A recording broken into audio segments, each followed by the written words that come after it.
Hello student, आपने पिछले video में फर्स्ट यूनिट मेजरमेंट समाप्त की। उसके न्यूमेरिकल्स भी अच्छी तरीके से पूरे संपूर्ण किए। अब हम बात करते हैं कुछ न्यूमेरिकल डाउट्स, न्यूमेरिकल जो हमारे पास आए हैं उनके बारे में। तो उन न्यूमेरिकल्स को देखते हैं। एनसीईआरटी के न्यूमेरिकल्स हैं तो उसकी बात करते हैं। तो पहला न्यूमेरिकल क्या है? किसी सरल लोलक के दोलन काल का सूत्र दिया गया होता है। यदि एल का मापित मान, मापा गया मान 20 सेंटीमीटर है, जिसमें 1 मिलीमीटर की यथार्थता यानी शुद्धता है, और समय में 1 सेकंड विभेदन करने वाली कलाई घड़ी से मापने पर यह पाया जाता है कि लोलक के 100 दोलनों का समय 90 सेकंड है, तो जी के मान में, जो जी का मान है उसमें कितनी यथार्थता यानी कितनी शुद्धता है उसकी बात करते हैं। तो हमें इसमें सबसे पहले जो वैल्यू दी गई उनको पुट करते हैं, क्या क्या है।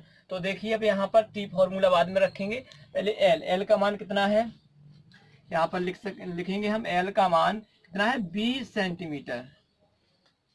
इसके बाद जिसमें 1 मिलीमीटर की यथार्थता, यानी कि देखो 1 मिलीमीटर की यथार्थता मापने में है, यानी कि एल मतलब लंबाई मापने में 1 मीटर की यथार्थता है, 1 मिलीमीटर की।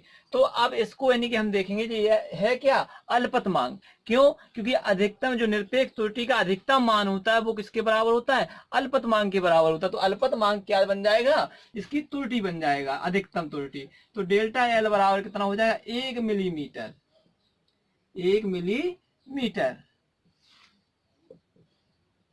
1 मिलीमीटर। और इसके बाद हम देखते हैं क्या इसमें समय यानी कि क्या दिया गया है? 1 सेकंड में बेहतर करने वाली, यानी यही भी अल्पतमांक है। तो डेल्टा टी कितना होगा?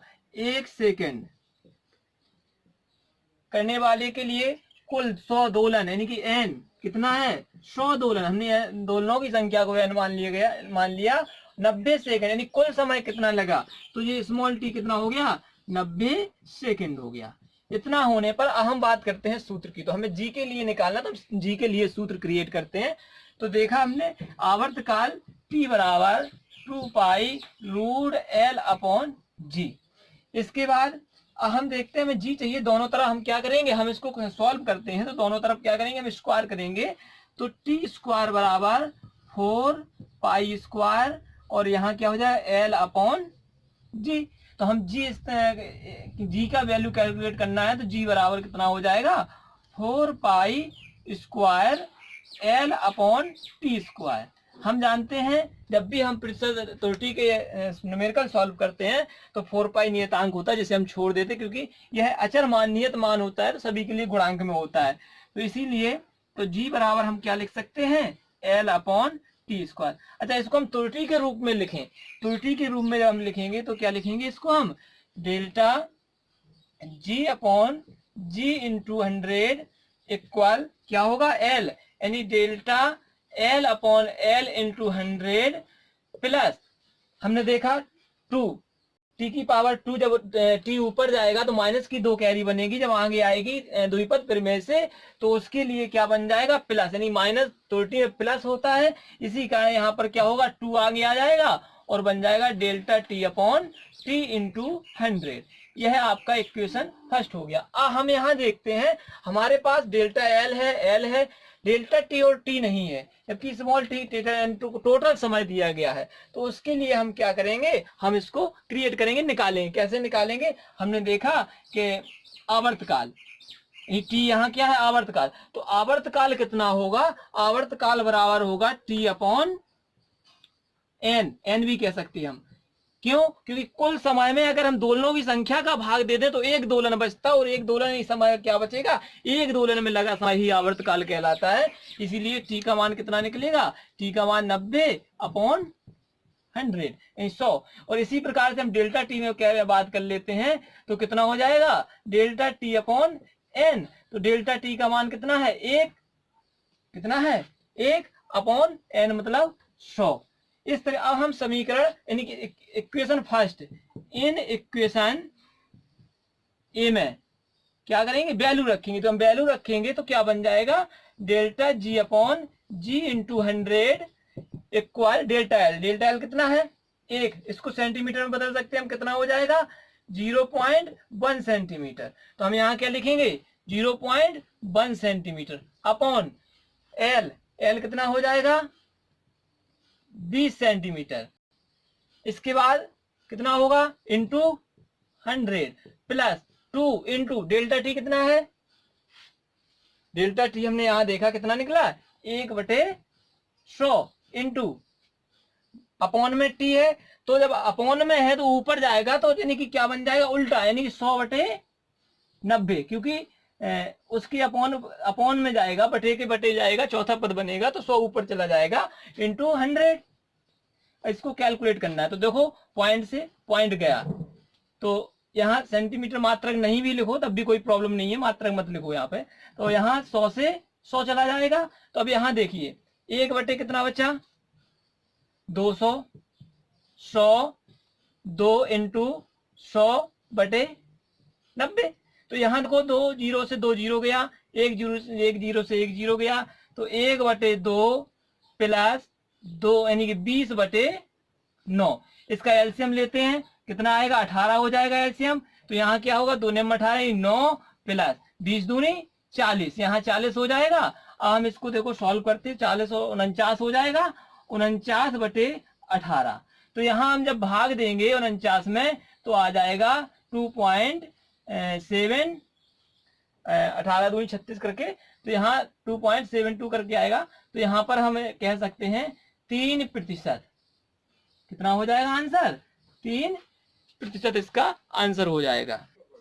तो हम नेक्स्ट न्यूमेरिकल देखते हैं, यहाँ पर सॉल्व 3% हो चुका है इसका आंसर। हम नेक्स्ट यानी कि डाउट दूसरा न्यूमेरिकल देखते हैं क्या है।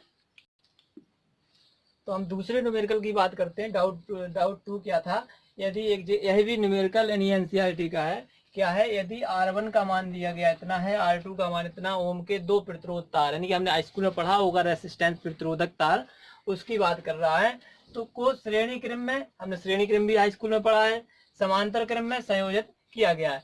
श्रेणी क्रम के लिए संबंध R बराबर R1 प्लस R2 है और होता भी है, सूत्र दिया गया है, तथा श्रेणी क्रम के लिए संबंध और समांतर क्रम के लिए संबंध, यहाँ क्या हो जाएगा B किसके लिए हो जाएगा समांतर क्रम के लिए, यानी पार्श्व क्रम।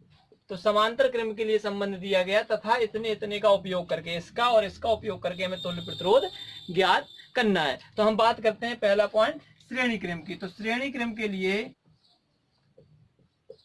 श्रेणी क्रम, तो श्रेणी क्रम के लिए संबंध क्या है हमारे पास, R बराबर R1 प्लस R2 इस प्रकार से दिया गया। तो हम इनको देखते हैं, R1 की वैल्यू रखते हैं तो यहाँ कितना हो जाएगा, R1 की वैल्यू रखने पर यहाँ हो जाएगा आपका, यहाँ पहले हो सकता है हम एक बार इसको वैल्यू लिख लेते हैं सबकी, यहाँ पर एक बार वैल्यू लिख लो या फिर इसी में रख दो, इसी में रख देते हैं। तो कितना हो जाएगा 100 प्लस माइनस 3, और यहाँ क्या हो जाएगा प्लस, क्योंकि प्लस लगा है, कितना हो जाएगा 200 प्लस माइनस 4। हमने देखा भी था जब हमने दोनों को जोड़ा था तो क्या था R1 प्लस, जैसे हमने ए बी के पदों में देखा था तो A प्लस बी के लिए देखा था, तो क्या लिखा था हमने A plus minus delta A और plus B plus minus delta B। इस प्रकार से हम इनको इस प्रकार, इसी प्रकार से रखते हैं।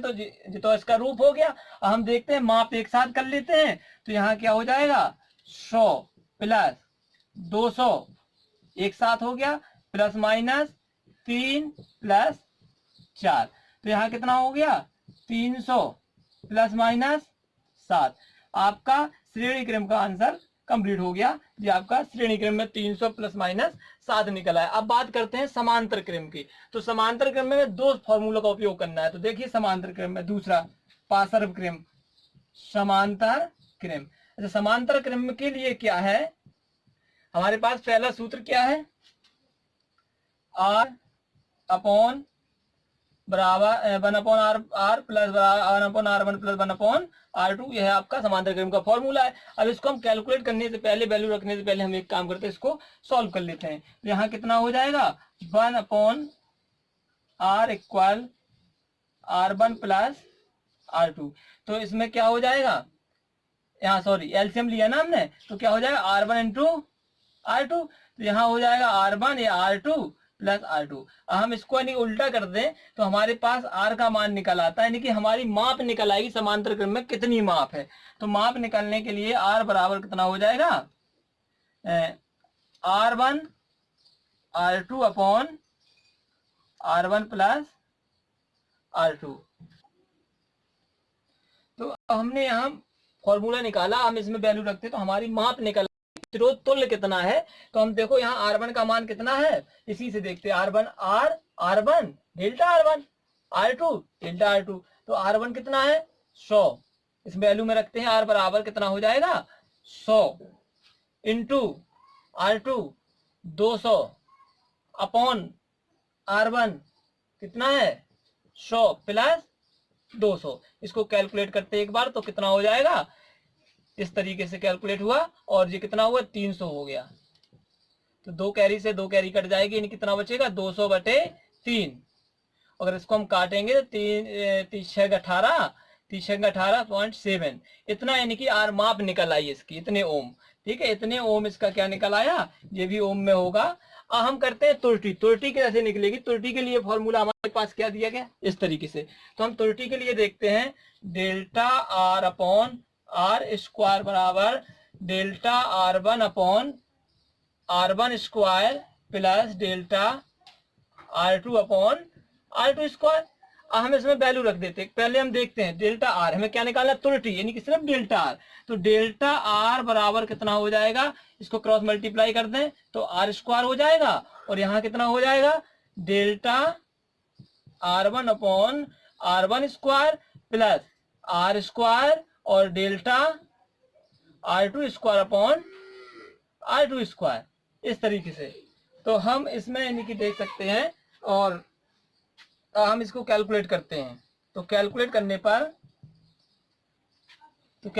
पर क्या होता है, R1 का स्क्वायर यानी कितना हो जाएगा 200। तो हम यहाँ लिख सकते हैं 200/3 का whole square into delta R1। अच्छा, हम इस चीज पर हमें समझना है।